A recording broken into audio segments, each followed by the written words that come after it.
बिस्मिल्लाहिर्रहमानिर्रहीम and welcome to my channel kitchen with Shah. आज मैं आप लोगों के साथ पाई की रेसिपी शेयर करने जा रही हूँ। तो इसको बनाने के लिए ये मेरे पास पाए हैं, मैं 2 अदद पाई ले रही हूँ। बाकी यहाँ पर आप लोग देख सकते हैं कि इसकी मैंने अच्छी तरह से सफाई जो है वो कर दी है। आप देखें, इसको मुकम्मल तौर पे इसके जो खुर हैं वो हटा देने के बाद इसको खुरच के मैंने साफ़ किया है। और कलर से आप लोग अंदाज़ा लगा सकते हैं, कोई भी खून वग़ैरह इसके ऊपर नहीं है। ये देखें, ये भी मुकम्मल तौर पे साफ़ हो चुका है। आप लोग इसकी सफाई के लिए जो भूसा होता है आटे का वो इस्तेमाल कर सकते हैं और उसकी मदद से आप इसके बाल वाल हटा सकते हैं। तो अच्छी तरह से धो लेने के बाद इसके अंदर मैंने शामिल किया है 2 लीटर पानी और इसको मैं प्रेशर कुकर के अंदर पका रही हूँ। अगर आप लोगों के पास टाइम ज़्यादा है तो बेशक आप लोग इसको पतीले के अंदर बना सकते हैं, लेकिन तब आपने पानी की मिक़दार जो है वो थोड़ी ज़्यादा रखनी होगी। अब ये मेरे पास जो दालचीनी के स्टिक्स हैं वो है, कुछ लहसुन है साबुत, और इसके अलावा इसमें एक छोटी सी प्याज है जिसको मैंने काट के इन पायों के अंदर शामिल कर दिया। अब मैं नमक जो है वो भी शामिल करूँगी। इस स्टेज पे मैंने 1 टेबल स्पून नमक शामिल कर दिया, यानी 1 बड़ा चम्मच, और इसको मिक्सअप करके मैं कुकर का ढक्कन बंद करके इसको स्लो फ्लेम पे पकने के लिए छोड़ दूँगी। हाई फ्लेम पे हमने इसको नहीं पकाना, क्योंकि अगर आंच तेज़ होगी तो सारे का सारा जो पानी है वो सूख जाएगा। तो इस बात का आप लोगों ने ध्यान रखना है। अगर पतीले में भी बना रहे हैं तो जो आंच है उसका ध्यान रखें ताकि जल्दी पानी खुश्क ना हो। अब यहाँ पर मैं इसका ढक्कन जो है वो हटाने जा रही हूँ। तकरीबन 2 घंटों से ये इसी तरह से पक रहे थे स्लो फ्लेम पे। मैं फिर से बताती चलूँ, स्लो फ्लेम पे ये पक रहे थे 2 घंटों से। तो ये देखें, पानी काफ़ी हद तक इसका सूख चुका है और इसका जो गोश्त है उसमें थोड़ी सी कसर है।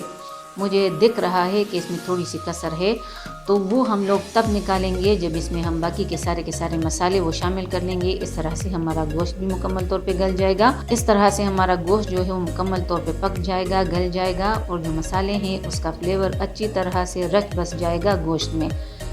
अब यहाँ पे आप लोग देखें, मैं इसके लिए मसाला बनाने जा रही हूँ। तो मसाला बनाने के लिए 1 कप ऑयल में ले चुकी हूँ। ये एक छोटे साइज़ की प्याज है कि जिसको मैं शामिल कर रही हूँ अपने तेल के अंदर, और इसको मैं ट्रांसपेरेंट होने दूंगी। कलर मैंने इसका चेंज नहीं करना।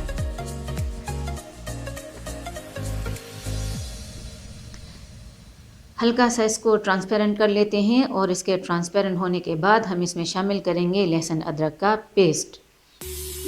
ये देखें, 1 टेबल स्पून लहसुन अदरक का पेस्ट मैंने शामिल किया, लेकिन तब जब प्याज हमारी थोड़ी सी ट्रांसपेरेंट हो गई। अब इसको थोड़ा सा पकने देते हैं ताकि इसका कच्चापन निकल जाए।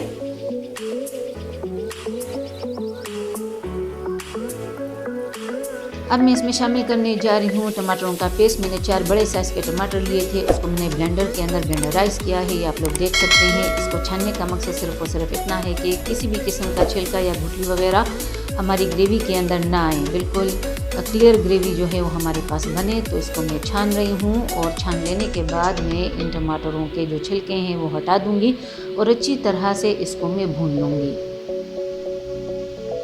ये मैंने ऊपर से थोड़ा सा पानी शामिल किया ताकि जल्दी से ये हमारे छलने में से निकल जाए। ये देखें आप लोग, मैं इसको हिला जुला रही हूँ। जितना पल्प है वो नीचे निकल गया और बाकी का सारा वो मैंने डिस्कार्ड कर दिया। अब ये मैं शामिल कर रही हूँ हल्दी, तकरीबन 1/4 टीस्पून के बराबर। ये लाल मिर्चों का पाउडर 1 टीस्पून।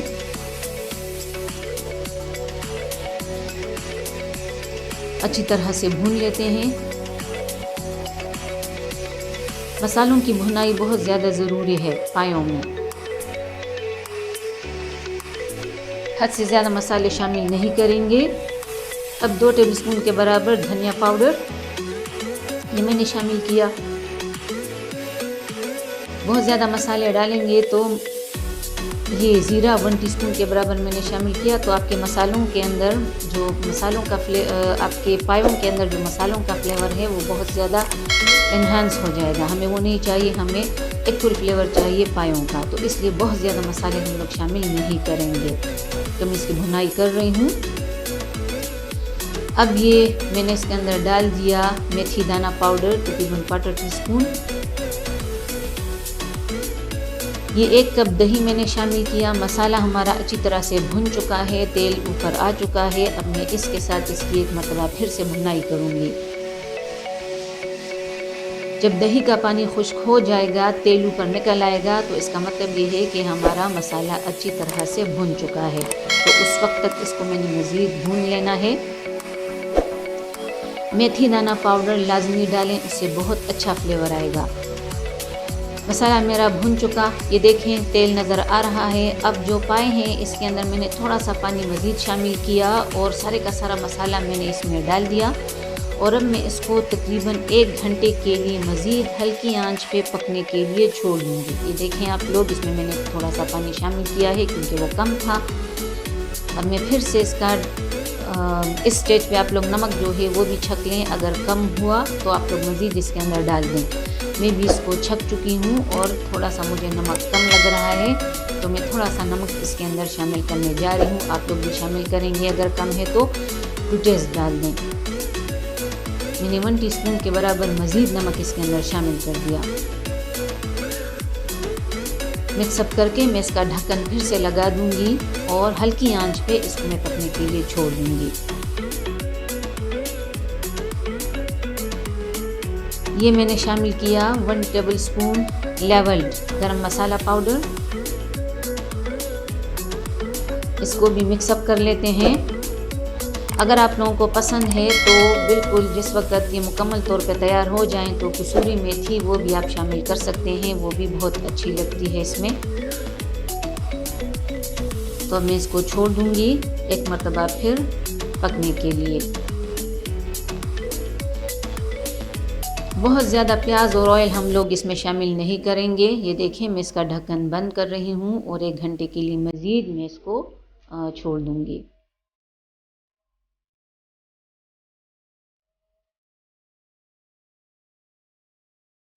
अब मैं आ रही हूँ इसके नान की तरफ।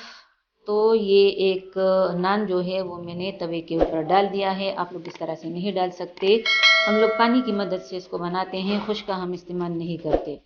तो आप लोग इसको बना सकते हैं खुश्के की मदद से और फिर यहाँ पे लाके आप लोग वो डाल सकते हैं, लेकिन उससे पहले आपने अपने तवे को अच्छी तरह से गीला करना होता है, अदरवाइज़ आपका जो नान है वो नीचे इससे गिर जाएगा। इसको हम डबल तवा कहते हैं।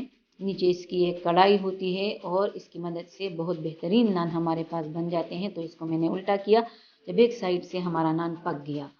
इसकी रेसिपी मैं शेयर कर चुकी हूँ और वो मैं लिंक आप लोगों को डिस्क्रिप्शन में दे दूँगी। मैं इसको यानी दूसरे साइड से पकने दे रही हूँ।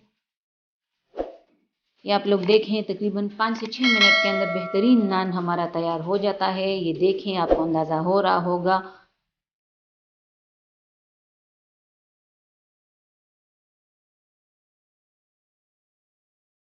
मैं फिर से बताती चलूँ कि नहीं बना सकते डायरेक्ट पानी से तो फिर खुश्के की मदद से बना लें। अब मैं इसको हटा रही हूँ इसके तवे से। ये देखिए नीचे से मुकम्मल तौर पे नान हमारा पक चुका है और अब मैं डालूँगी इसके ऊपर अपना दूसरा नान। तवा आप लोगों का खूब अच्छी तरह से गर्म होना चाहिए। ठंडे तवे के ऊपर डाला तो आपका जो नान है वो चिपक जाएगा आपके तवे के साथ। तो शेप आप लोग हाथों से बाद में एडजस्ट कर सकते हैं, जैसे मैं कर रही हूँ। गोल कर सकते हैं, बड़ा कर सकते हैं अगर छोटा आप लोगों ने डाला है तो, लेकिन कोशिश ये करें कि आपका नान आपकी कढ़ाई से बड़ा ना होने पाए। एक साइड से पक चुका है, अब मैं इसको दूसरे साइड पे पलट दूंगी। ये देखें आप लोग, मैंने पलट दिया और अब मैं इसके दूसरे साइड से पकने का इंतज़ार करूंगी। उम्मीद है कि आप लोगों को ये रेसिपी पसंद आई होगी। ज़रूर इसको अपने घरों में ट्राई करें और कमेंट करके मुझे बताएं कि आप लोगों को ये रेसिपी कैसी लगी। अपने फ्रेंड्स और रिश्तेदारों के साथ इसको शेयर करें और अगर मेरे चैनल पर नए हैं तो ज़रूर इसको सब्सक्राइब करें। ये देखें, ये मेरा अगला जो नान है वो भी पक चुका है। ये सारे मैंने इसी तरह से तैयार कर लिए और ये देखें पाया वो मुकम्मल तौर पे पक चुके हैं। इसका पानी काफ़ी हद तक सूख चुका है। तो अब मैं इसको सर्व करूँगी नान के साथ।